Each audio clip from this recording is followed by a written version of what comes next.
C'est un sommet présenté comme le sommet des consciences. 4 mois avant la conférence sur le climat, des dizaines de personnalités considérées comme des autorités morales du monde entier se sont rassemblées à Paris, à l'initiative de Nicolas Hulot, l'envoyé spécial de François Hollande pour la protection de la planète.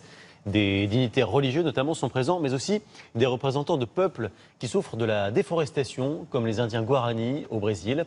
Carole Vénua et Christophe Moutot nous rappellent leur histoire. En Guarani, le nom de leur ethnie signifie « le peuple de la forêt ». Installés depuis des siècles au sud du Mato Grosso do Sul, à l'ouest du Brésil, les Guarani Kaiowá vivaient des ressources naturelles que leur offrait la forêt primaire.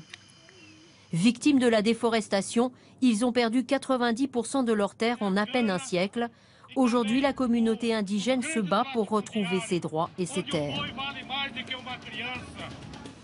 La cause de leur tragédie ces dernières années, l'expansion effrénée de la canne à sucre pour la production d'éthanol. Main-d'œuvre à bas coût pour les grands propriétaires terriens, parfois des investisseurs français. Les Indiens Guarani vivent confinés dans des réserves surpeuplées ou dans des campements au bord des routes. Ceux qui refusent de quitter leurs terres sont persécutés ou assassinés selon les ONG. Invités à Paris pour le sommet des consciences, ces deux représentants de la communauté Guarani lancent un cri d'alarme. L'éthanol n'est pas une énergie verte.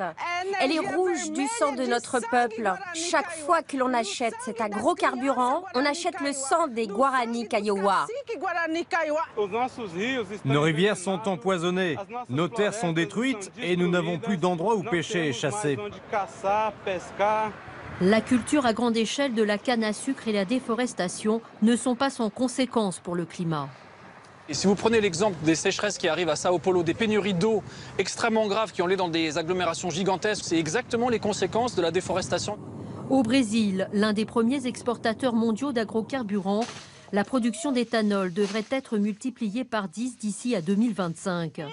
Un avenir bien sombre pour les sacrifiés de la transition énergétique.